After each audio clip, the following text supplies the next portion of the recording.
This conference constitutes part of the series of events throughout the Haitian US diasporic community to mark Haitian Heritage Month. We are utterly thankful that you've chosen to be here with us and look forward to next year when we can be together in person for the second annual of this conference. Now, please allow me a moment to recite the land acknowledgement of practice from my Brooklyn College community. We must acknowledge that the land on which we gather is the traditional and unceded territory of the Lenape. We, the Brooklyn College community, acknowledge that academic institutions, indeed the nation state itself, were founded upon and continue to enact exclusions and erasures of indigenous peoples. This acknowledgement demonstrates a commitment to beginning the process of working to dismantle ongoing legacies of settler colonialism and to recognize the hundreds of indigenous nations who continue to resist, live, and uphold their sacred relations across their lands. We also pay our respect to indigenous elders, present and future, and to those who have stewarded this land throughout the generations. Let me also take this opportunity to remind you of the Institute's work. We have a threefold mission. We're engaged in the production and dissemination of research on Haitians, Haiti, and its diaspora. We participate in policy analysis and engagement in scholarship that seeks to respond to the cultural and socioeconomic needs of Haitians here in Haiti and beyond. We collaborate and partner with various community organizations serving the Haitian immigrant community to help them build capacity. Our chief objective for this conference, Relighting the Crossroads, historical and cultural encounters between Haitians and African Americans, is to explore various moments in the historical and cultural encounters between these two Black collectivities. We expect this conference and the various conversations happening inside the space that we've created to yield some immediate outcomes and inspire several initiatives, which in the long term will foster greater understanding of the long-standing relations between African Americans and Haitians. We hope that following the conference, there will be a surge in scholarship on historical and cultural encounters between African Americans and Haitians, and that new courses focusing on topics addressed in this conference will be born. That is, courses that explore the Harlem Renaissance and the Haitian indigenist movement, African Americans and the Haitian Revolution, Haitian social movements in the US and the birth of the Black Lives Matter movement, courses on Haitian Creole language, Haitian music, dance, and art, and so on, will be developed and offered within relevant humanities and social science programs inside our CUNY colleges, throughout the historically Black higher education institutions, and beyond. We're also hopeful that the conference will encourage and foster greater cooperation between African American and Haitian academics and independent intellectuals and artists who will discover unsuspected common interests. Yesterday, we opened the conference with some phenomenal panels and speakers, including the keynote presentation of Dr. Gerald Horne, author of the seminal text, Confronting Black Jacobins, the US, the Haitian Revolution, and the Origins of the Dominican Republic, published in 2015, where he examines the impact of the Haitian Revolution on the United States and argues that the Haitian Revolution inspired the enslaved and supporters of emancipation, while also questioning the often fraught relationship between the United States and the island, home today of the Caribbean nations of Haiti and the Dominican Republic. In his talk, Dr. Horne denounced the double standards in the treatment of the Haitian migrants compared to other groups. He raised many issues about the way Haitians seeking refuge in the United States are treated compared to those who are white. Dr. Horne challenged us to demand a congressional hearing to investigate what happened with the Haitians on the US-Texas border, Texas and Mexico border, excuse me. and give us a lot of suggestions for us to ponder upon and incorporate in our work at the Institute. Today also, we have lined up some outstanding scholars to engage us in conversation. Scholars who will broaden our understanding of the ideological, political, social, cultural, and artistic cross-fertilization resulting from African American and Haitian encounters, and increase our awareness of the co-evolutionary relations between the two Black collectivities. We hope that the conversation over those 3 days will raise awareness among us and the public of the existence, scope, and significance of those encounters. Now it is my distinct honor to introduce the moderator of our first panel of the day, Harlem and Haiti, Activists and Artistic Encounters, Dr. Asselin Charles. Dr. Charles is an independent scholar and literary translator. He has a Ph.D. in comparative literature from Pennsylvania State University and has taught at various institutions in the United States, Canada, Taiwan, Nigeria, and Haiti. Dr. Charles's research focuses on the parallels and intersection in Black Atlantic literatures, particularly in Harlem Renaissance writings and in the Francophone, Creolophone, and Anglophone literatures of the Caribbean. He has produced the first English translation of Antenor Firmin's masterwork, De l'égalité des races humaines, written in 1885, translated as The Equality of the Human Races by Dr. Charles in 2000. He has published the critically acclaimed English translation of Frank Etienne's celebrated Creole novel, Des Affaires, which I enjoy teaching a great deal. He has also translated the writings of authors such as René Depestre, René Marin, Bois-Antonnerre, Daniela Ferrier, among others. In addition to these literary translations, Dr. Charles has published articles in review essays in journals such as the Haitian Studies, such as Small Acts, the Journal of Pan-African Studies, Haitian Studies Journal, and Metamorphosis, the Savannah Review, and so on.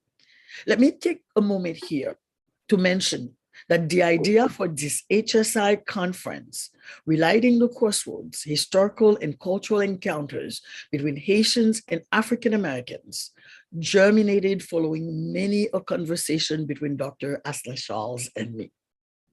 The amazing and brilliant Haitian scholar, Dr. Asselin Charles, must be credited for bringing together the original planning team. I mean, Dr. Verbanja, Alstons in Canada, Dr. Gerard Magloire Danton in France, Dr. Cynthia Hamilton in the US, and of course, Dr. Charles and I anchoring. Thank you, all of you, and thank you in particular, Dr. Charles, for all the groundwork to realize this conference. Before I turn the screen over to Dr. Charles, a couple of housekeeping matters. I believe we have dropped the program for you in the chat. You can access it. And when Dr. Satir's presentation begins, he will be speaking in French. Those of you who would like to hear his presentation in English can go at the bottom of your screen and select the channel for English. And there you'll hear the translator providing simultaneous translation to Dr. Satir's presentation that will be done in French. And now, without further ado, please help me welcome someone, a scholar who's very dear to me and that I consult with, Dr. Asselin Charles.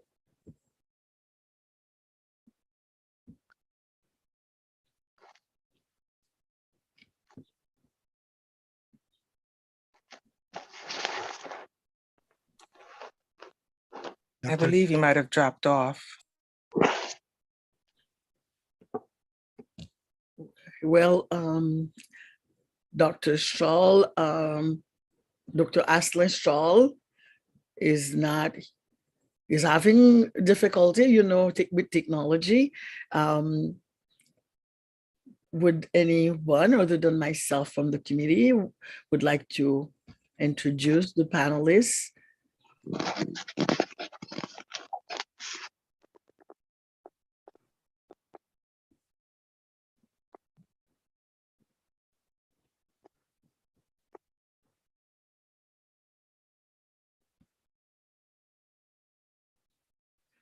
The Dr. Satir, could you frame yourself better on camera? Thank you. Okay, thank you. I'm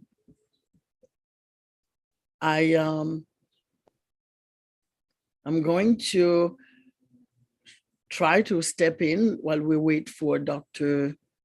Charles to open this panel and begin the conversation.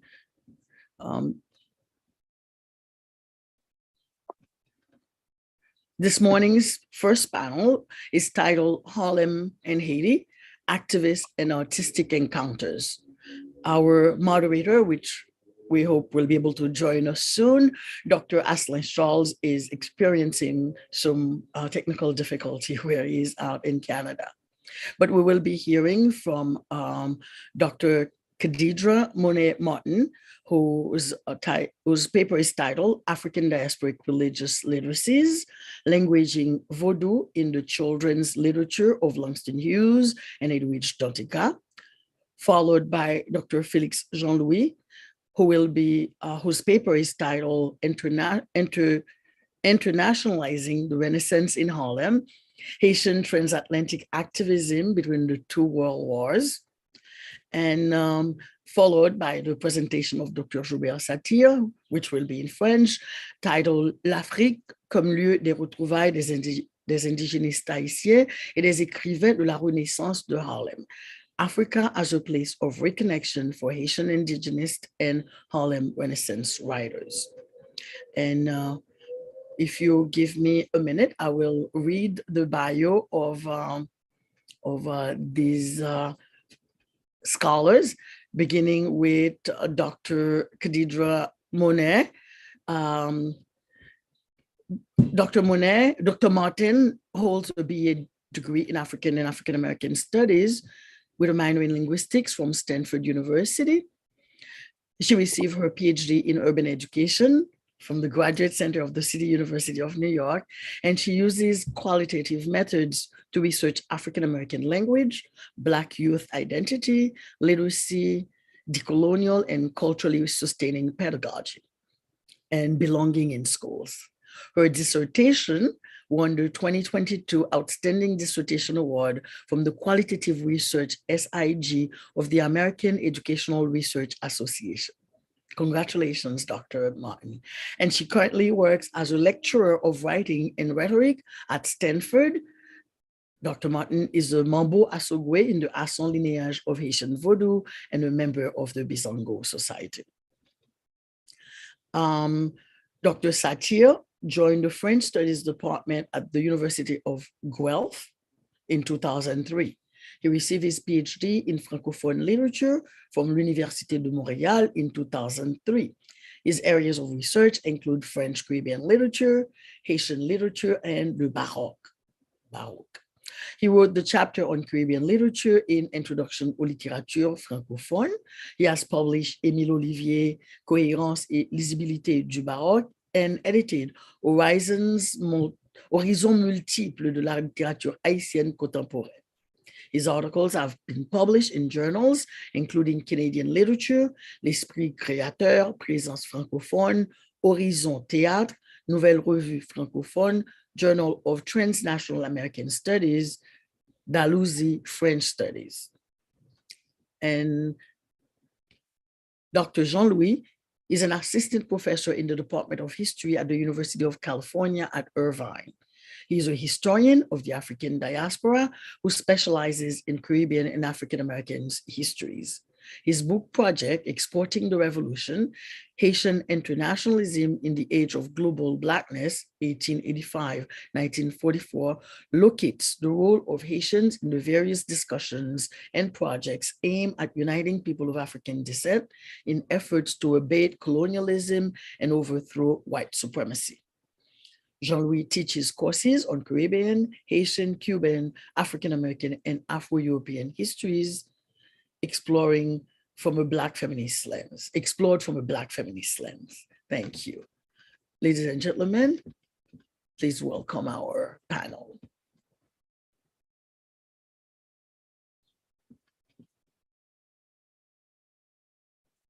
Dr. Martin, the screen is yours.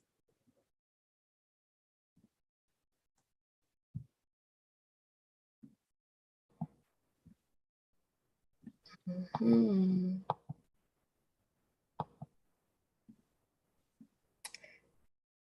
Okay, so I need access to screen sharing. There we go. Thank you.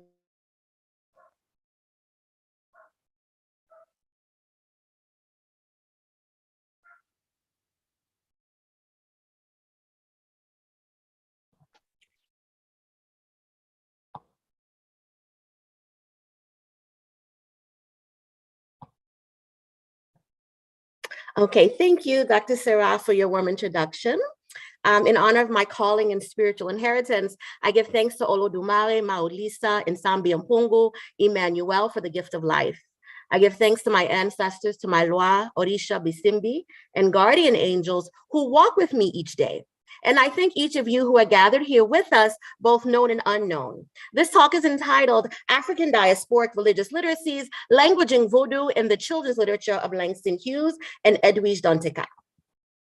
In her now classic text, Pedagogies of Crossing, Mambo Dr. Jackie Alexander writes about the, quote, ongoing choreography of blame and accusations between African American and Caribbean people, initiated with those first transatlantic crossings. She writes, not far beneath the surface of these expressions lies a mirror refracting the twin companions of colonialism and slavery, their psychic and material legacies, their very historical antecedents, which have made this contemporary meeting possible.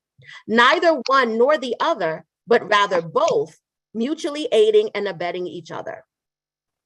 Mirrors, twinning, Legba, Marasa, children, diaspora. These are all threads that will be woven throughout this discussion. As a transdisciplinary scholar of language and literacy, a children's book author, and African-American initiative into Haitian Vodou, I am deeply invested in historical and current trajectories of the Vodouisan diaspora. My first children's books, published in 2014, are bilingual Creole English readers for depicting the daily lives of primary school-age Haitian children. In choosing these topics as my entry into children's literature, I was unaware that I'd be continuing a rich legacy of African-American writers. Widely known for his poetry, it is less well known that Langston Hughes, in collaboration with Arna Bontemps, authored the first English language children's book about Haiti. First published in 1932, Popo and Fafina, Children of Haiti, offers a sensitive and nuanced depiction of the rural community in Cap Haïtien and their rich spiritual heritage. One finds numerous references to Vodou theology and Lakou communal values. The depictions of Vodou and Popo and Fafina can be compared to its depiction in Untwined, a young adult novel published in 2015 by the Haitian American author Edwidge Danticat. In pairing the text, I ask, how does transnational Black consciousness inform portrayals of Haitian Vodou in two Anglophone works of children's literature? My research methods include archival research on school curricula in the New York City Municipal Archives and literary analysis. And I use the lenses of intersectionality and Afrophobia to guide my inquiry. Intersectionality refers to the experience of people navigating multiple marginalized identities. Across both texts, authors depict the lives of Haitian and Haitian American children in the socio-political backdrops of anti-Blackness, anti-Black religious racism, classism, and xenophobia. These socio-political realities surface in both the story settings themselves and the context in which they were published. Afrophobia can be defined as the hatred, dislike, and fear of people of African descent, and by extension, things and practices that index African identity, such as Vodou and other African and diasporic religious traditions. As such, it affects the lives of people of African descent globally. For Bontemps and Hughes, a primary inspiration for writing Popo and Fafina was the writer's shared commitment to Pan-African ideals. These ideals included a shared Black identity and cultural solidarity that complicated socio-political borders. A second impetus for crafting the story was to critique US imperialism and global capitalism. To begin, I'd like to offer a bit of context for the book's publication. In 1927, the New York City Board of Education published the Course of Study and Syllabus in Literature for Elementary Schools. The book list for Class 1A, which is first grade, included the books Little Black Quasha and Little Black Sambo, two books written by a white woman, Helen Bannerman, in fabricated, quote, Black dialect and included grotesque illustrations. Children's literature scholar Violet Harris asserts that the hegemonic function of Little Black Sambo in its text and its imagery is that it works in concert with inaccurate and offensive images of Blacks throughout popular culture. The geopolitics of literary exclusion are telling as well. In 1927, the historical contributions of Blacks from Africa, Europe, the Caribbean, Latin America, or the US were systematically excluded from the curriculum. Through policies of exclusion and caricature, the Board of Education served the hegemonic function of maintaining the social order of white supremacy. Despite these repressive policies in schools, Black children in the 1920s benefited from the artistic, intellectual, and social renaissance known at the time as the New Negro movement. Old Negro parallels with the caricature of Uncle Tom in the racist minstrels, depicted as an old, docile, Black enslaved male who is loyal to his master. In contrast, the new Negro erodes white racist nostalgia for days of slavery and reclaims their African heritage as a source of pride. In doing so, the new Negro also embraces a transnational Black consciousness that was particularly significant in its solidarity with Haiti. Popo and Fafina, Children of Haiti, is significant for several reasons. First, it was the first children's book written by either of the accomplished writers, Hughes or Bontemps. The story is the first children's book about Haiti written in English, and it is told by African Americans. Most significantly, at the time of its publication, Popo and Fafina signaled the first time that a book featuring Black children thwarted racial stereotypes in both its content and illustrations. While scholars have heralded the book for its realistic, endearing portrait of a Black family, the transnational Black consciousness reflected in the project largely has been overlooked.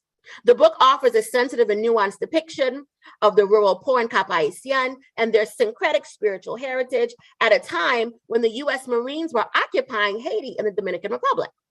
While the word voodoo is not found once in the text, and that's voodoo spelled V-O-O-D-O-O, it's not found once in the text, a trained eye does find numerous references to Vodou theology and Lakou communal values, rendering sympathetic portrayals of Haitians, Vodou, and the poor at a time when all three were under threat. Both oppositional and elegant, Popo and Fafina illustrated a strategic effort to celebrate African heritage while subtly critiquing white supremacy and US capitalist imperialism. The narrative distinguished itself with realistic, sympathetic portrayals of a poor rural Haitian family. In contrast to sensationalized and monolithic portrayals of Haitian spiritual traditions, Bontemps and Hughes show sincere respect for the religion and transnational solidarity. As reported by Nicholas in 1980, an editor at Macmillan suggested that the authors add more, quote, colorful details about Haiti to the narrative.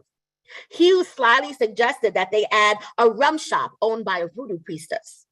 And in the final story, the rum shop remains, but there is no mention of priestess.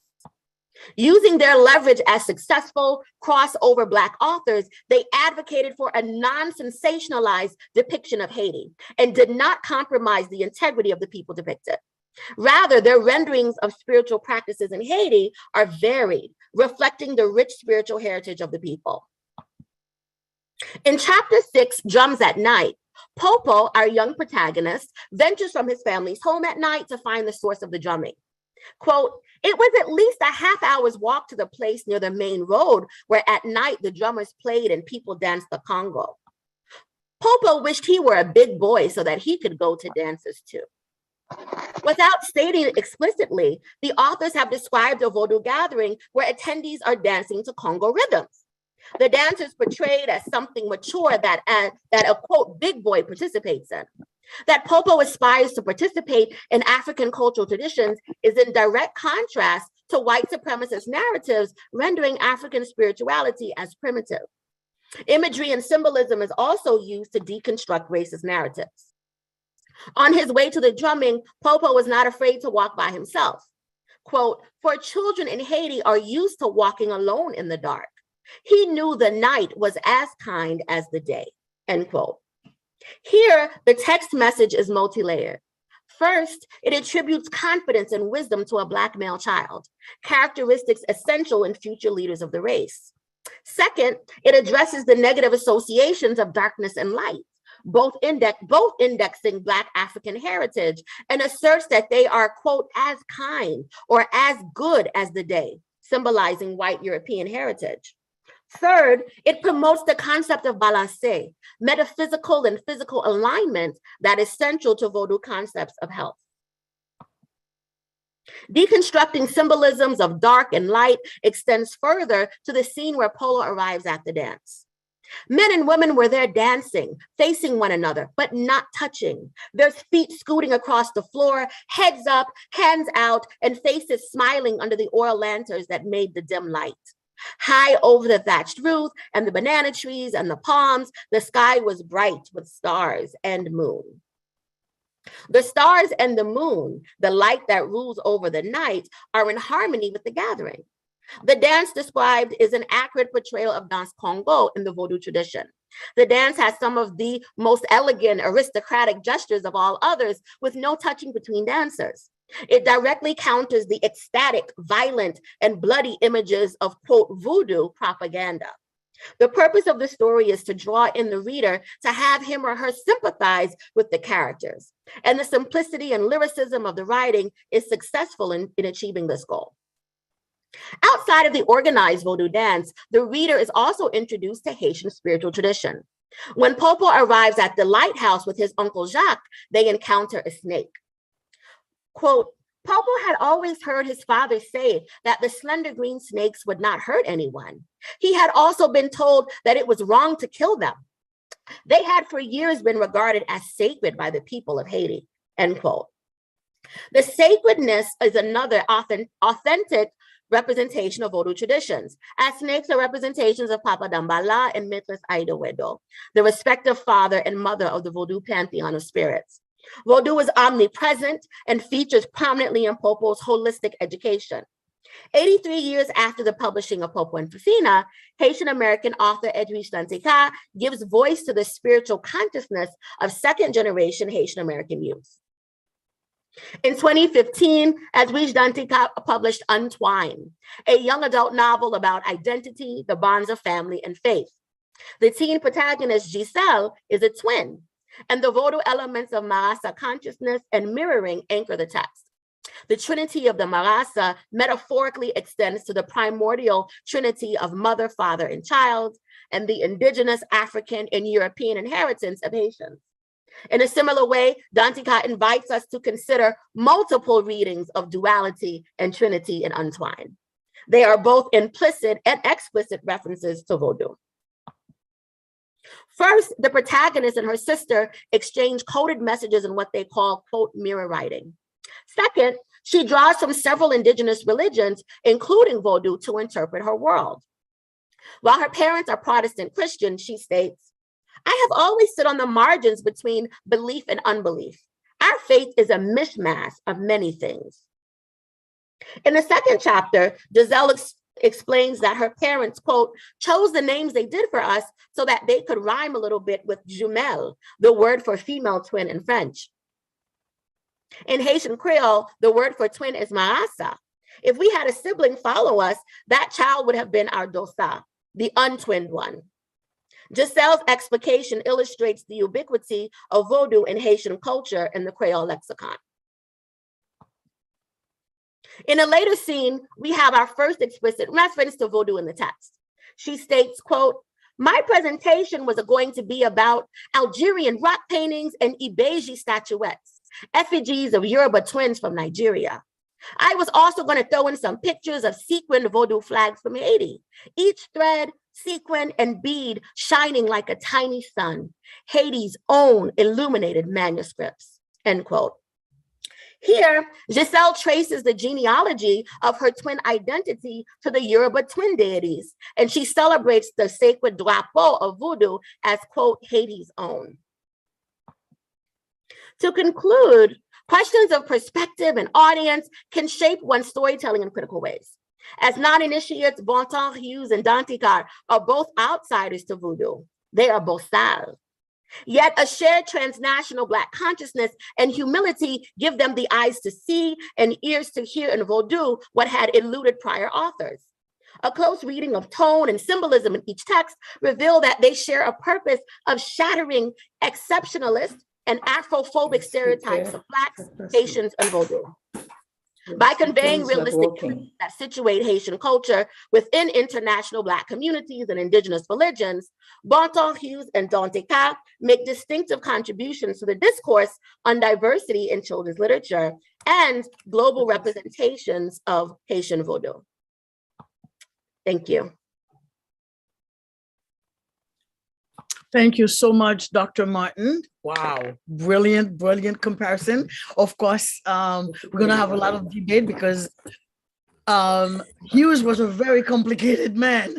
Yesterday, we had one of our panelists who did a phenomenal presentation on Hughes as a visitor in Haiti and how his photographs of the female bodies was an interesting find for us to see kind of, you know, the gaze that he had. Very well, I'm looking forward to us having, and I know the person is in the room, we'll have a good conversation. Now it's, I'm so sorry, Dr. Charles, are you ready to step in? I was holding fort for you. No, madam. We can hear you, Dr. Charles. Please check your connection and hear a different speaker. Well, I guess it's for you, Dr. Jean-Louis. I'm going to text Dr. Charles to find out if he's ready to rejoin his panel.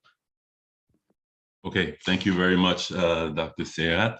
To come into several conversations, when James Weldon Johnson, who I'll talk about in a little bit, goes to Haiti, in his journal notes, there is this sort of, what's the word from Shakespeare, this blazon, where he talks about the Haitian woman's body in ways that are supposed to be uplifting, but as I'm sure was discussed yesterday, and I see Shayna is nodding, so as way that will be discussed later. And I also wanted to second Dr. Cerat's acknowledgement of the land that she is sitting on, and I want to acknowledge that we are talking about a land that has not been ceded by groups who have been variously termed Taino, Awak language people, but who still continue in our culture today, in our language, in our food, and in our Vodou practices. My work looks at Haitian internationalism. So in listening to my own bio, I realized that I didn't include that I am a Haitianist by training and by lineage. Both my father and my grandfather I don't hear the audio. Were lay Haitian historians, and they instilled in me as first member of my family born outside of Haiti for a love of Haiti itself and of the Haitian past. And when it came my turn, I became a PhD, and my focus was on Haiti. And this is an outtake from my dissertation between Harlem and Paris, Haitian internationalism in the two world wars. And as I convert it into a book entitled Exporting the Revolution, Haitian Internationalism in the Age of Global Blackness. And the reason why I say exporting the revolution is that it makes us go back to the revolution. Well, it's also a joke, because every time I've had a conversation with a Haitian historian, inevitably, no matter what you're talking about, it always comes back to, well, you see, for you to understand X, you have to go back to the revolution. But in fact, re-questioning what the revolution was makes us understand Haitian activism on the international level. And the revolution was a diasporic event. A disparate group of people of African descent came together across cleaves of language, religious practice, cultural practice, and very other and others divide to unite in opposition to colonialism, white supremacy, and the plantation system that was born out of the mix of those two. And this stayed conscious in Haitian mind from the colony into the nation, where 6 of the first Haitian presidents all reached out to African Americans to encourage emigration. James Theodore Holly took note of this, and in 1860 went to Haiti in a Black nationalist mission. People like Antonin Fermat, his L'égalité des races humaines is a profound statement for Blackness in general worldwide. Hannibal Price talks about Haiti and the rehabilitation of the Black race, all the way to Jacques Maz, who looks at Haiti in the larger context, and Jacques Womet, who engages Haitian liberation as part of Black liberation through a Marxist lens. And the Harlem Renaissance itself was a global event. It was made up of migrants from all over the world, from the Caribbean. Some of its major figures are Caribbean activists, people like Claude McKay, people like Marcus Garvey, who we will talk to, George Padmore. The Caribbean is a global moment, and included in that are Haitians, and they are often overlooked in this equation. And the reason why Haitian migration to Harlem intensified in this moment was because of the US occupation that began in 1915 and continued, continues until present, but ended in that first iteration in 1934. And Haitians were very visible. If you look at the Black newspapers of the day, they're often talking about Haitians and them being in Harlem and their accomplishments. And as a result of that, the Haitians were major actors in 2 of the great political assemblages in Harlem, the Garvey-led UNIA, the Universal Negro Improvement Association, and along with the Du Bois and the W.B. Du Bois and the NAACP crowd, and Haitians participated in what I call the international New Negro political agenda. Haitians were a cosmopolitan people at this time. They have, for more than a century, by the Harlem Renaissance, a century and a quarter, been free people of a country and frequently traveled to Paris, to France, continuing some of the colonial legacies, but it made them an international group, whereas in 1890 in Paris, Benito Silvet founds a journal, La Fraternité, but the subtitle of the journal is Les intérêts de Haïti et la race noire, the interest of Haiti and the Black race, for those of you who don't speak French. And Sylvain himself traveled to Abyssinia and made connections. The only citizen of the independent Black country went to the only country uncolonized to form links. And he represented both of them at the Pan-African Conference in London in 1900. This is just to say that Haitian participation on the international level has been continuous as voices and activists for Black liberation. And in this moment, I argue that privileged Haitian men and women were central figures in the UNIA and the NAACP. And I must focus on the elite nature of these activists, because my own great-grandmother was turned away at Ellis Island. She was a dark-skinned, unmarried, pregnant, non-literate, Creolophone Haitian woman. And all those things get you sent right back then as it does today. So we must focus on the privilege. And like I've said before, because of their long status as citizens of the only independent Black republic, Haitians had a history of free movement around the Atlantic. And this cosmopolitanism afforded them the space to take the initiatives emanating from above 110th Street in Harlem and project them onto the international arena. So the Haitians in the UNIA have largely been overlooked. And my own research is part of a literature that asks that we move away from focusing on Garvey in our study of Garveyism, which outlived him, and turn it to the other members of the group. And in my look at Haitians, I turn my gaze away from the pulpit, but only over to the dais, to the Haitian managers of the UNIA and other managers who were the realizers of Garvey's ambitions. And this is a nod to historian Alfred Chandler, who wrote this book, The Invisible Hand, who argued that middle managers were the key to the explosion of US American business. But Haitians held key positions at all levels of management. And unlike others, they were not merely sycophantic representatives or duplicitous actors. They were loyal, committed activists for the effort of Black liberation as articulated by Garvey. And in my hands, Garvey is a powerful idea man, a powerful crowd builder, but those who realize, make tangible his plans are the middle managers. And some of them, one of the most important ones, and at critical times, these Haitians were able to realize his ambitions. And Garvey himself turned to Haitians because of their cosmopolitan outlook.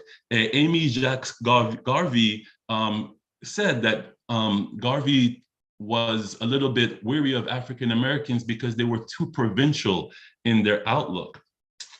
There is a long list of Haitians in New York who worked in the UNIA. There's Élisée Cadet, Elie Garcia, Louis Lamotte, Jean-Joseph Adam, Theodora Hawley, Marie Duchâtelier, who was the president of the New York branch, and Napoleon Francis, who tried to establish a Haitian chapter, who used his connections to the newspaper Le Sol to build a chapter in Haiti that fell apart for multiple reasons.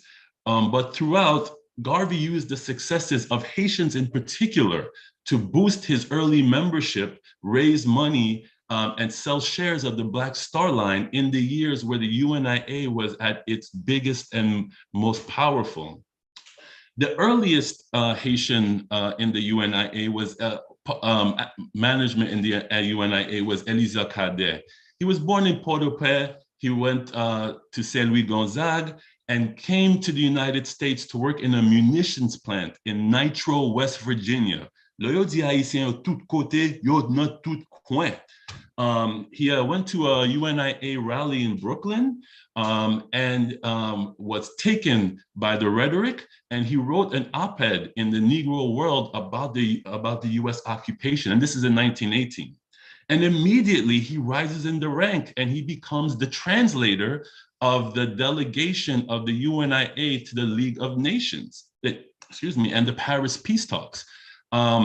And because the other two members of the delegation, Philip Randolph, famous African-American activist, and Ida Wells, probably the primogenitor of the modern African-American civil rights movement, they were denied transit to Paris by the US government. And Cadet, with his Haitian passport, became the entire delegation. And as a representative, he traveled first to London, where he handled UNIA business there, and then to Paris, where he used his connections with the Haitian delegation to try to get in on the Paris Peace Conference. Now, the UNIA, although Garvey envisioned it as a provisional government, it had no legal standing in these, and were not invited to these talks.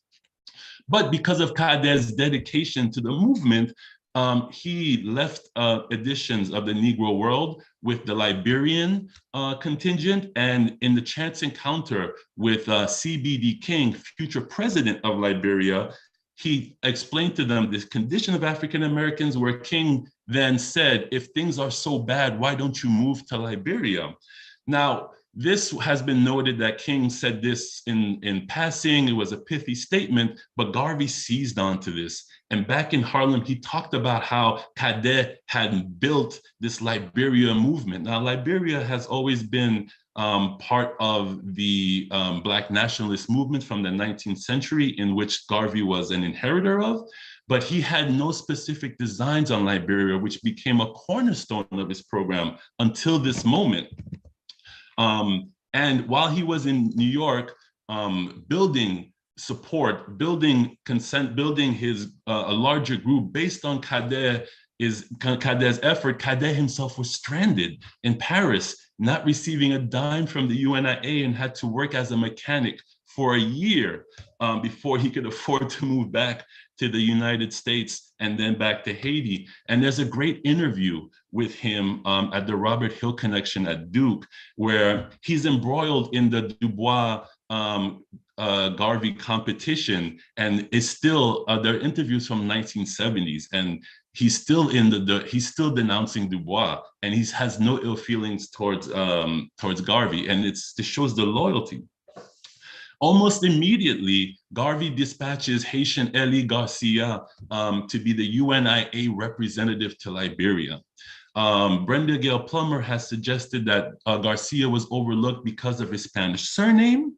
Garcia studied in Haiti and France. He came to the U.S. to be to engage in international trade, and ended up working in the same munitions factory as Eliezer Cadet. And he joined the Philadelphia branch of the UNIA, and he ultimately became one of the most powerful people in the organization. He rose to the directorship of the Black Star Line, and he was the Auditor General of the UNIA, meaning after Garvey, there were a few people, one of them being O.M. Thompson, the person who's responsible for Garvey's downfall in a large way. But after Garvey and Thompson, there was nobody more powerful than Garcia in the organization. And Garvey's dispatch of Garcia to Liberia was the closest thing that the UNIA had to establishing a base there. Garcia's work traveled throughout Liberia, solidifying existing connections and making new connections. Now, he wrote a glowing letter that was published in the Negro World, and later on, he wrote a more critical letter, but that was given to Garvey doing his due diligence, that was later leaked, and that sort of began unfolding the UNIA in Liberia idea. Garcia was a dutiful servant who worked tirelessly to save the Black Star Line. Thompson, who I mentioned earlier, kept trying to buy this failed Phyllis boat that would be the Phyllis Wheatley. And Garcia continued to make sure that the boat was secured. And he suggested, and this is key, that shareholders be told of the failure to land the Phyllis Wheatley. For those of you who may not be aware, Marcus Garvey was ultimately arrested on mail fraud charges because the Phyllis Wheatley was never secured, and they had mailed brochures that had suggested as much, and people had sent money to buy shares in the Black Star Line.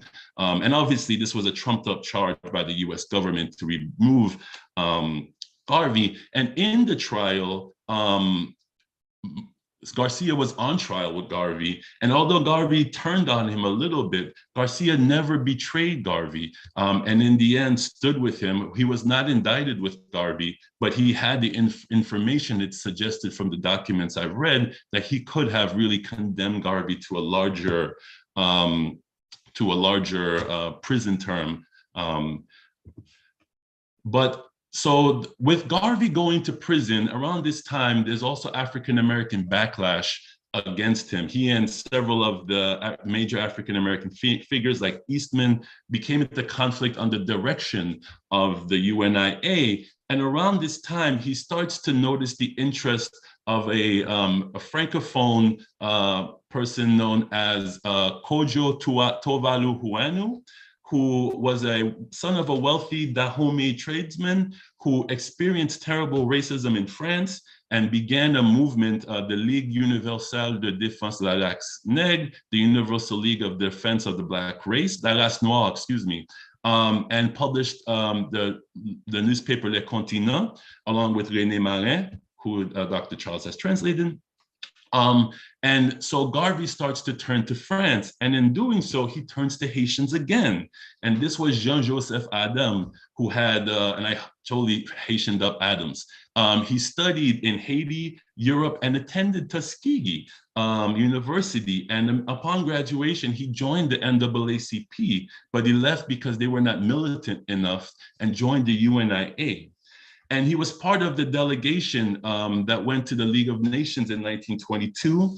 And he got caught up in the Du Bois-Garvey tension as Garvey used Adams' activism to say that he's the one who told Dantes Bellegarde, who we'll talk about in a little bit, Haitian emissary to the League of Nations, to denounce the bombing of the indigenous people of South Africa, the Bandelswarts. I'm hoping I'm pronouncing that right. And Adam stayed in France, in Europe and in France this time, and he published several articles in Tuvalu's Le Continent. And throughout, Garvey kept using Adams to project an image of a healthy organization and one that was moving on to the Francophone world. He also turned to Theodora Holly, Haitian intellectual, daughter of James Theodore Holly, the African-American Episcopal who had migrated to Haiti and established their church. She was the editor of the short-lived French section of the Negro World. I think it was like four editions. 1 minute. 1 minute. So I'm going to sit here. I'm not going to talk about the NAACP. I'm going to just say that the Haitians and the NAACP were part of this activist movement that sought to assert that the elite members of that race of African descent were to lead the, quote, backwards members to progress. And this was merged in the Pan-African Congresses and the anti-occupation movement that James Weldon Johnson and the Union Patriotique established in 1920. And this was based on this sort of idea that Western civilization was superior, but that white supremacy and colonialism was bad. And that it allowed the NAACP and Du Bois to focus this, what I call the new Negro political agenda, onto Haiti. And I'll stop there. Sorry for going on. Thank you very much, Dr. Jean-Louis, for a fantastic presentation. My name is Asselin Charles, and I apologize to both the audience and my fellow panelists for my tardiness. One of those days, my computer wouldn't cooperate and my internet provider failed me. But I'm glad to join you, and I will catch up later. We now have the pleasure of welcoming Dr. Joubert Satir, who will discuss Africa as a place of reconnection for Haitian indigénistes and Harlem Renaissance writers. Dr. Satir has joined the French Studies Department at the University. I already introduced him, Asselin. Time is of the essence. I did already introduce him. You did? Yes, so we could just sit him the screen.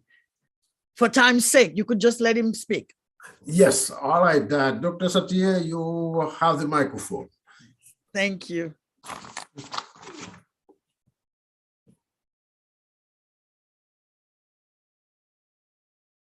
You are muted, Dr. Satir. Alors, je disais, je vous dis un grand merci de m'avoir invité, et puis je disais aussi que je craignais n'avoir pas grand-chose à dire après ces deux présentations. Bref, mais je plaisante.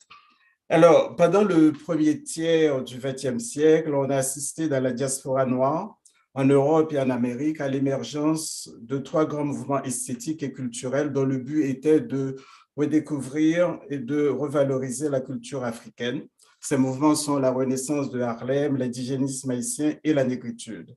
Les promoteurs de ces mouvements ont compris que pour retrouver sa dignité d'être humain, c'est-à-dire pour se décoloniser spirituellement et intellectuellement, le noir ne doit plus siéger la culture occidentale, mais retourner à ses racines africaines. Ainsi, près de 3 siècles après ce que Glissant appelle le transbord, les Africains dispersés par la traite à travers l'Atlantique noir ont fait du retour à l'Afrique et, dans une certaine mesure, du retour en Afrique, la base de leur désaliénation et de leur régénération. Il est vrai que l'Afrique n'a jamais été effacée de la mémoire de ses enfants arrachés à leur mère patrie par les marchands de chair humaine, car comme l'a fait remarquer Paul Gilroy, je cite, la notion de retour en Afrique est l'une des idées qui établissent un lien entre les mentalités de ces peuples diversement dispersés. Fin de citation. Mais avec ces trois mouvements, le retour aux racines africaines comme déprise de la traite, de l'esclavage et de la colonisation est devenu un projet conscient. Ce retour est, à mon avis, l'occasion des retrouvailles dans une patrie et une mémoire commune des Haïtiens et des Afro-Américains à travers l'indigénisme et la Renaissance de Harlem. Ma présentation examinera les liens historiques entre Haïti et les Afro-Américains, mon collègue vient d'en parler un peu, ainsi que les rencontres entre les écrivains de la négro-renaissance et indigéniste. Pour la centralité du continent africain dans ces mouvements, cette présentation examinera également quelques déclarations théoriques et quelques poèmes d'auteurs haïtiens et afro-américains. Tout d'abord, on peut affirmer qu'Haïti, en tant que premier pays où une révolte d'esclaves s'est couronnée de succès, a pu représenter un symbole de liberté pour certains Afro-Américains qui ont dû attendre la deuxième moitié du XIXe siècle pour voir la fin de l'esclavage. D'ailleurs, certains d'entre eux ont tenté de s'installer en Haïti. Dans l'Union fait la force, les Noirs américains en Haïti, 1804 en 1893, publié en 2016, Claire Bourris-Mariotti rappelle qu'entre, je cite, entre 7 000 et 10 000 Américains ont émigré vers Haïti entre 1820 et 1840. Et puis on sait que Frédéric Douglass voulait lui aussi s'installer en Haïti en 1861. Les relations entre la première République noire du Nouveau Monde et les Afro-Américains remontent donc aux années qui suivent immédiatement l'indépendance haïtienne. En ce qui concerne les liens entre les deux courants, rappelons que la Renaissance de Harlem est antérieure à l'indigénisme haïtien. Le premier courant date des années 1920. Le second, c'est-à-dire l'indigénisme, fait officiellement son apparition vers 1927 avec la fondation de la revue indigène et surtout la publication d'Ainsi parla l'oncle de Jean Prismars en 1928. Quand Langston Hughes, ma collègue en a parlé, a visité en Haïti en 1931, année où il a rencontré Jacques Roumain, dont il a traduit en anglais gouverneur de la Rosée, la Renaissance de Harlem était presque chose du passé. Toutefois, Langston Hughes n'a pas été insensible au sort des paysans haïtiens, sort qui lui rappelait peut-être celui de certains de ses frères noirs aux États-Unis. Avec Arnaud Wendell-Bontemps, il a écrit sur ce qu'il appelle les sans-souliers, un roman intitulé Popo and Fefina, Children of Haiti. De son côté, Jean Prismars a publié en 1932 dans le journal La Relève un article intitulé « À propos de la Renaissance nègre aux États-Unis ». Néanmoins, comme je viens de le dire, malgré son antériorité, on ne peut pas dire que la Renaissance de Harlem a influencé l'indigénisme haïtien, car l'idée d'une littérature indigène a été exprimée par les écrivains haïtiens dès 1836. L'originalité de l'indigénisme de 1927 par rapport à celui de 1836 vient de la centralité qu'occupe l'Afrique comme élément incontournable dans l'émergence d'une littérature originale et aussi de naître au monde haïtien dépouillé de la défroque occidentale. Ce qu'on doit constater, c'est que dans le cas de la Renaissance de Harlem et de l'indigénisme haïtien, l'authenticité passe par l'Afrique, comme si, après des siècles de séparation, les descendants d'esclaves dispersés à travers l'Atlantique noir voulaient retourner à leurs racines ancestrales dans une sorte de geste purificateur qui les laverait des salissures de la traite, de l'esclavage et de la colonisation. Sur le plan théorique, on peut rapprocher certaines des idées exprimées par Jean Prismars dans Ainsi parla l'oncle et celles de quelques théoriciens de la Renaissance de Harlem. Dans les deux cas, l'accent est mis sur l'importance de reconnaître l'héritage africain comme moyen de désaliénation des Haïtiens et des Afro-Américains. Qu'il s'agisse de la culture française que singeaient sans esprit critique les élites haïtiennes ou de la culture anglo-saxonne à laquelle certains Afro-Américains voulaient s'identifier, l'indigénisme haïtien et la Renaissance de Harlem ont mis en cause cette culture occidentale qui, comme Saïd l'a montré, a été au service de l'esclavage et de la colonisation. Mais au nom de cette double conscience qui, selon Dubois, caractérise l'expérience des Noirs dans le Nouveau Monde, il ne s'agit pas tant de devenir africain, ce qui aurait été impossible, mais de reconnaître la place de la culture africaine dans l'imaginaire de la diaspora noire. Dans l'avant-propos d'Ainsi parla l'oncle, par exemple, Jean Preissler déclare que ce peuple qui a eu, sinon la plus belle, du moins la plus attachante, la plus émouvante histoire du monde, ce peuple-là, il veut parler bien sûr du peuple haïtien, éprouve une gêne à peine dissimulée, voire quelque honte à entendre parler de son passé lointain, c'est-à-dire que les Haïtiens éprouvent une certaine gêne à parler de leurs racines africaines. Mais pour Preissler, les premiers responsables de ce mépris sont les colonisateurs, c'est-à-dire ces artisans de la servitude noire qui, au nom de leur science et de leur force, avaient déclaré que les nègres étaient des rebuts d'humanité sans culture qu'il fallait civiliser. D'ailleurs, la prétendue mission civilisatrice de l'Occident a été l'alibi des colonisateurs. Et cette critique, on la trouve chez tous les théoriciens anticoloniaux, Memmi, Césaire, Fanon, pour ne citer que cela. Alors, que doit faire l'haïtien alors, pour se désaliéner, Preissler se dit, nous n'avons de chance d'être nous-mêmes que si nous ne répudions aucune part de l'héritage ancestral. Cet héritage, il est pour les 8/10 un don de l'Afrique.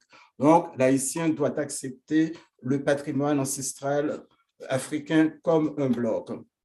Cette même exigence d'un ressourcement à la part africaine de la culture de l'Atlantique noir, comme voie d'authenticité, est également exprimée chez des promoteurs de la Renaissance de Harlem comme Marcus Garvey, Dubois, qui demandaient aux Afro-Américains de se reconnecter à leurs racines africaines, ou même de retourner à l'Afrique. Le retour à l'Afrique est exprimé de manière métonymique dans la citation suivante de l'article de Langston Hughes, de Negro Artists and the Racial Mountain.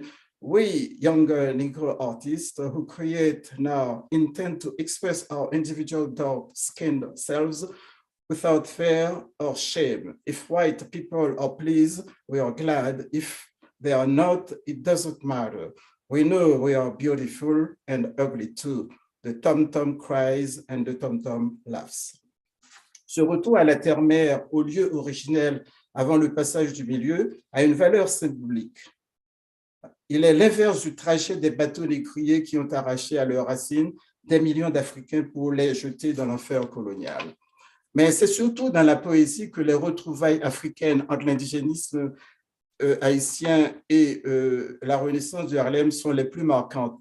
Karl Brouwer se compare à un griot, par exemple. Il dit « Nous autres griots, nous devons chanter la splendeur de nos paysages ». Il a dit également dans la revue des griots, nous remîmes à l'honneur la sautor et l'arçon, qui sont des instruments du Vodou. Nos regards nostalgiques se dirigèrent vers l'Afrique douloureuse et maternelle. Les splendeurs abolies des civilisations soudanaises firent saigner nos cœurs. Nos âmes inquiètes s'intéressèrent au folklore. Dans un poème intitulé « Nostalgique », il évoque sous le ton de la provocation son appartenance à une Afrique qui n'est pas loin des clichés occidentaux, mais à la manière des poètes de la négritude, il accepte ces clichés dans un geste d'appropriation et de défi calibanesque. Tambour, quand tu résonnes, mon âme hurle vers l'Afrique. Tantôt, je rêve d'une brousse immense baignée de lune, où s'échevèlent de scientes nudités, tantôt d'une case immonde, où je savoure du sang dans des crânes humains. Dans son poème Guinée, Jacques Roumain, qui était l'ami de Langston Hughes, il fait allusion à la croyance du vaudou selon laquelle les morts regagnent la Guinée. La Guinée qui, nous devons le rappeler, est une synecdoque de l'Afrique. Alors, il y a un autre poème où il annonce les indépendances africaines. Ce poème, c'est Roi d'ébène, qui est trop long pour que je le cite en entier. Je prendrai juste quelques vers. Afrique, j'ai gardé ta mémoire. Afrique, tu es en moi. Comme l'écharde dans la blessure, comme un fétiche tutélaire au centre du village. Fais de moi la pierre de ta fondre, de ma bouche les lèvres de ta plaie, de mes genoux les colonnes brisées de ton abaissement.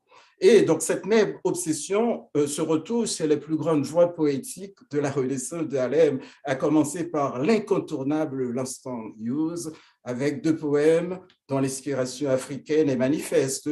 Il y a Danse africaine dont je vais citer juste les 2 premiers vers, The low beating of the tom-toms, the slow beating of the tom-toms, low, slow, slow, low. Je ne vais pas citer le poème en son entier. Donc ici, on voit que le tam-tam, symbole de l'Afrique, rappelle le tambour du poème de Karl Boer, tout en étant aussi une figuration du rythme du poème lui-même.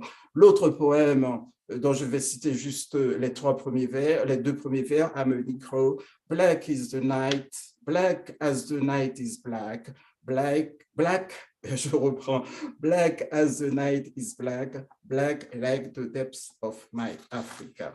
Contrairement à Bois d'ébène de Jacques Roumain, poème de la révolte qui doit balayer l'ordre colonial, I am a Negro est la complainte de Noirs victimes de la barbarie coloniale esclavagiste qui montrerait la voie de la révolte, révolte qui permettrait à ce Noir de se libérer de ses chaînes. Je vais terminer rapidement avec une petite conclusion. Alors, quelles sont les différences? J'ai d'autres informations, mais je sais que le temps presse. Alors, différence entre indigénistes et la Renaissance de Harlem. Donc, la Renaissance de Harlem voit dans l'Afrique un lieu où un contre-discours antiraciste est possible et aussi une source d'inspiration contre le mimétisme. C'est un positionnement à la fois esthétique et politique. Pour les indigénistes, l'Afrique est un moyen de désaliénation des élites haïtiennes. Il n'y a jamais eu dans le discours social haïtien l'idée d'un retour réel à l'Afrique. On retourne à l'Afrique, mais pas de son vivant. Mais à travers la mort ou dans la transe du Vodou, transe qui est comme une sorte de mort à la vie physique. Cela s'explique ayant fondé une nouvelle patrie, une terre de liberté. Cela s'explique. Ayant fondé une nouvelle patrie, une terre de liberté, les Haïtiens n'ont pas besoin de retourner réellement à l'Afrique. Donc, voilà ce que j'ai à dire. J'ai dû écourter, j'ai trop écrit. Merci beaucoup. Thank you very much for listening. Merci beaucoup, to my Dr. presentation. Satir. Thank you. Merci beaucoup. Merci, Dr. Satir. Merci. Thank you. Wonderful presentation. We had 3 phenomenal speakers today on the subject of encounters between African Americans and Haitians during this most historically important period of the Harlem Renaissance. We are now soliciting comments and questions from the audience, who can post theirs in the chat room. In the meantime, I would like to ask Dr. Satir, Dr. Jean-Louis, and Dr. Monét Martin to perhaps discuss or comment on the difference between then and now in terms of the level of cooperation and interaction among Haitian intellectuals and artists and writers, and African-American intellectuals and artists and writers during that period. Since that period, we haven't seen such close relationship, and I'm wondering what are the reasons for that, and how would it be possible to bring back the same level of cooperation that was so fruitful in terms of cross-fertilization between those 2 groups of writers of different nationalities, if you will, even though they belong in the same race.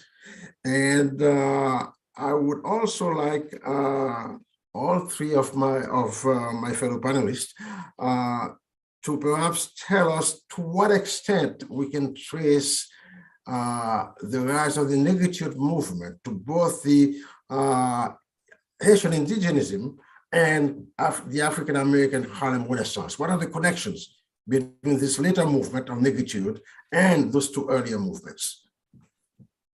Yes, if you want, I can answer to the second question. That's okay.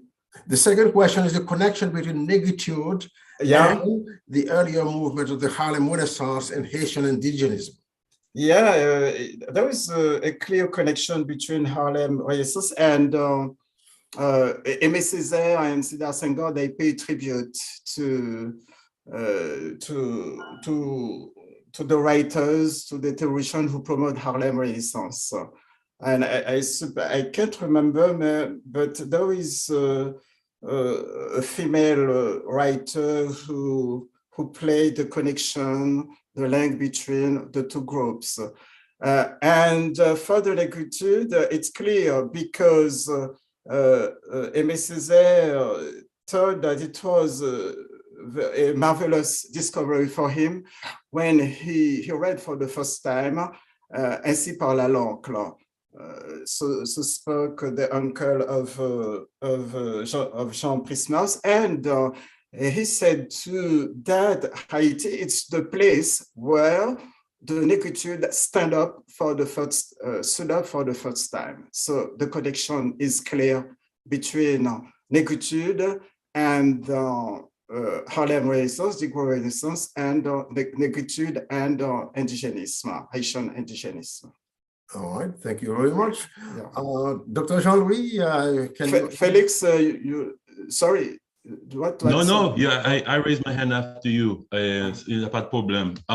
The woman writer is actually two, I think, that you're talking about. I could be wrong. It's the Nardal sisters, Jeanne and Paulette Nardal, and they are more than the connection. They are the primogenitors of the negritude movement.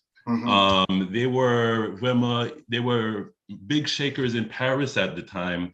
And there's a larger connection between Haitians. Recently, I read Benito Sylvain's Le Sort d'Indigène de Colonie d'Indigène, and it's sort of a precursor of Aimé Césaire's Discours sur la colonialism. Some of the same ideologies, the economic critique of colonialism, the mixing of race, really begins there. And if you think about what negritude was a revalorization of the Black race. And we can go back to the Haitian Revolution. This is why I call my project what it is, you know? And Hannibal Price, Suzanne Comelle-Sylvain, all of these people in this moment are working to revalorize the race. And this is what sort of a negritude was. And Haitians were very big in Paris in the moment. You had Léo Sajus, who was an acquaintance of the Nardal sisters. And I actually had a question for you, and it's on this subject. When I read General Soleil, to me, it reads very influential of banjo. I think if you read it, they're sort of very episodic, and it's a question about consciousness making. I know that what's his name's father was a diplomat in Haiti at the time, and he was very young. Yeah, it was Jacques Alexis, the father. Yeah, the writer is Jacques-Stéphane Alexis, and his father was Jacques Alexis.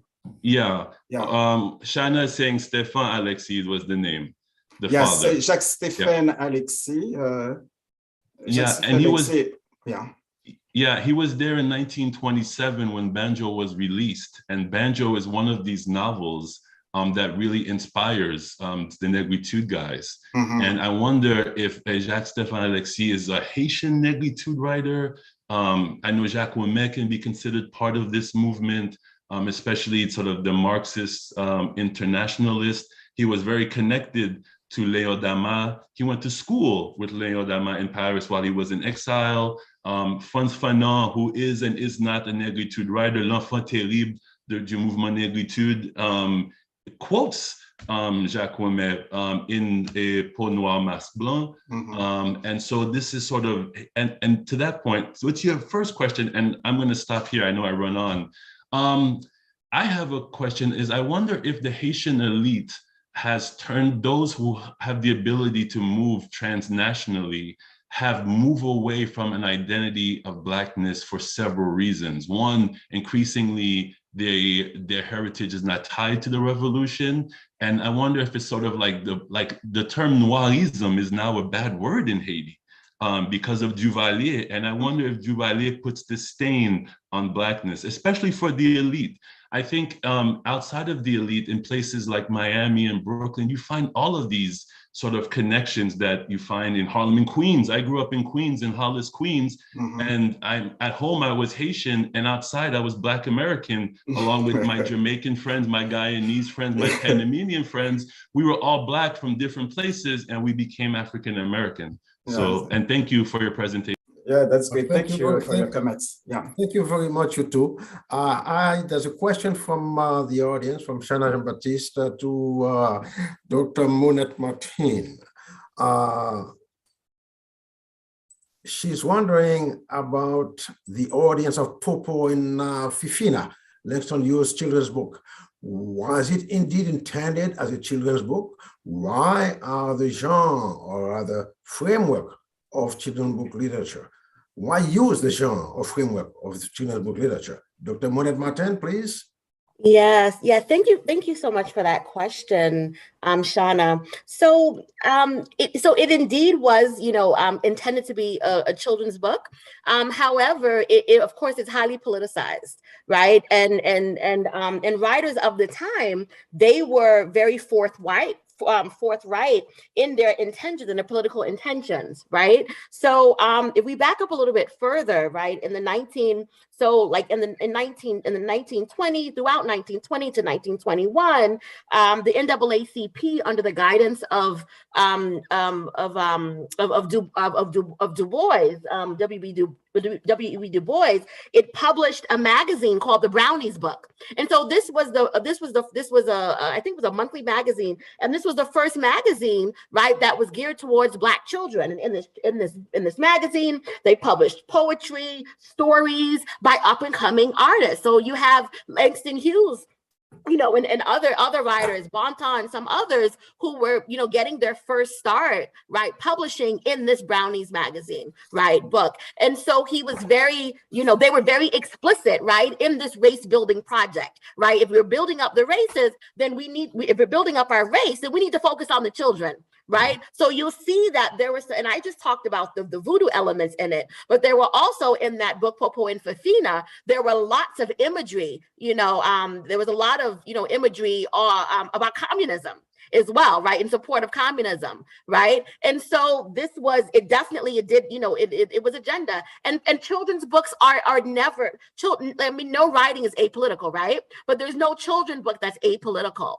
And so it's just that, at this particular time, people had a mission, right? And the mission was to uplift Black people, not just within the United States, right, but internationally. And so we see that lens that's then reflected in the content. And I just want to say too that, that also during this time, the 1920s, Du Bois, he wrote a play about Toussaint Louverture, and children, it was a book for children, right? I mean, it was a play for children to perform, and they performed it. They performed it at the libraries. They performed it in New York City. They performed it in DC.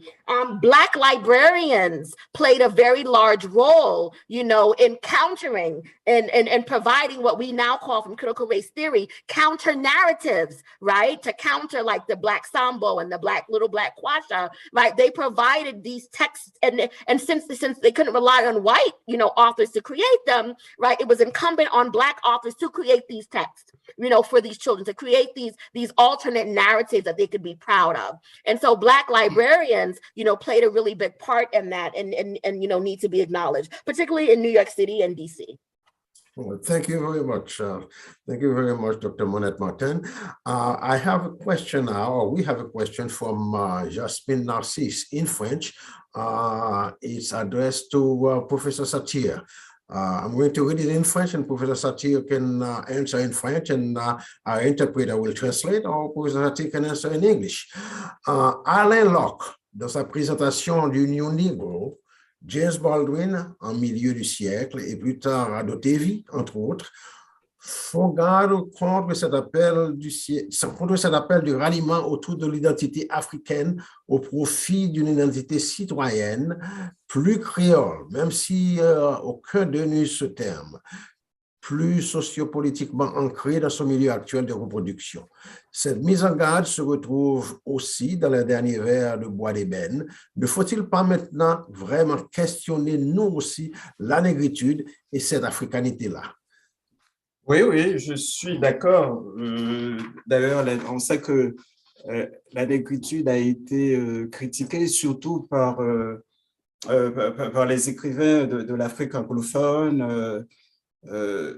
Felix qui d'abord c'était un mouvement inutile et ensuite c'est un mouvement qui a donné une vision idéalisée de l'Afrique et après on a vu que les écrivains de l'après-indépendance, des post-indépendances, Sembène Ousmane, Sonela Boutansi, tous ces écrivains, ils ont déconstruit le mythe d'une Afrique parfaite. Oui, je crois qu'il faut peut-être, en ce qui nous concerne maintenant avec la mondialisation, avec la globalisation, il faut penser à une identité moins centralisée, une identité plus générale, moins basée sur la race. C'est ce que je dirais. Mais j'ai écrit quelque chose où j'ai justifié cet appel à l'Afrique. Je n'arrive pas à trouver ça. Parce que, alors, vous m'excusez parce qu'il y a un fort orage ici. Excusez-moi. There is some storm here. Just a moment.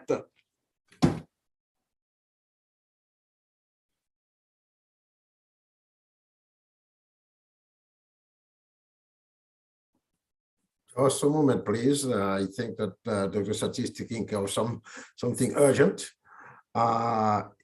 Perhaps I would address this question to Dr. Jean-Louis and Dr. Monét Martin. Isn't there perhaps for the past 50 years a kind of repression of Africa in the consciousness of the Haitian intellectual elite?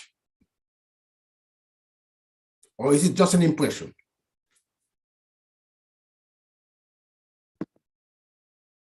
I think in my opinion, I think that impression is dependent on which elite you are reading. Mm-hmm. I think there are some elite that continue to recognize themselves Guinea, and there are some of them who want to deny Kote Yosoti, you know, this Caribbean thing of hiding your grandmother. And I think this has changed several dynamics in Haiti, personally. And like I said, I don't know if all of the elites, you know, Dante's Bellegarde, who I would have spoken about had I not rambled on, was part of this light-skinned mulatto elite, Sténio Vincent, light-skinned mulatto elite, who, although they were not celebratory of Blackness at 100%, they were not Marcus Garvey to that extent, they understood themselves as oppressed because of their African descent and that they were Black people in a white supremacist world. And even though when Sténio Vincent comes to power and he acts in very deplorable ways that mirror the occupation, that mirrors Western fascism, definitely, and it's critiquable. But even before he became president, Vincent had poems celebrating his Blackness, however dubious, whatever. And I think, again, that a segment of the Haitian elite, the light-skinned elite, have abandoned this. And I think part of it, and like I was suggesting before, is their response to François Duvalier, and a second response to the popular Blackness of Aristide. And so this silences sort of a Blackness discourse from Mun Aleyu. Okay, so I'm sorry because there was a storm. There was a storm here, so I'm sorry for my apologies for the disruption. Yeah, donc je reprends, donc je termine. Oui, je pense qu'il faut c'est-à-dire, il faut renoncer, je dirais, il faut nuancer cette vision de la négritude. Alors, j'ai trouvé le passage. Alors, ce que je disais, c'est que les écrivains de la Renaissance de Harlem, ils ont présenté une vision assez romantique de l'Afrique. Et puis, ce reproche a été fait aux écrivains de la négritude. Eux aussi, ils ont idéalisé l'Afrique. Moi, je dis que cette idéalisation, à ce moment-là, était le prix à payer pour que le retour, même imaginaire, à l'Afrique fût possible. Parce qu'entre l'Afrique réelle et l'Afrique rêvée, il fallait choisir. Donc, à ce moment-là, il fallait idéaliser l'Afrique. Parce que si c'était l'Afrique réelle, l'Afrique avec ses misères, ses guerres tribales, bien sûr, le retour, l'imaginaire du retour n'aurait pas été possible. Donc, à ce moment-là, je pense que c'était une sorte de position stratégique de mettre l'accent sur la race, sur la beauté de la race, sur la culture africaine. Bon, maintenant, bien sûr, on n'a plus besoin de cette stratégie, de cette instrumentalisation de l'Afrique. Il faut penser à plutôt une citoyenneté plus globale, tout en n'oubliant pas, bien sûr, que nos racines sont en Afrique, tout en ne perdant pas de vue ce sentiment d'appartenance, parce qu'on voit que le colonialisme n'a pas pris fin officiellement, mais il continue. Regarde ce qui arrive à Haïti. Eh ben, Haïti, c'est l'exemple du pays qu'on étouffe. Hein. On fait tout pour étouffer cette révolution. Cette révolution n'a pas encore abouti, la révolution haïtienne. Et c'est une révolution qui doit être faite. Et je pense que ces genres de rencontres sont très importantes. Tout ça,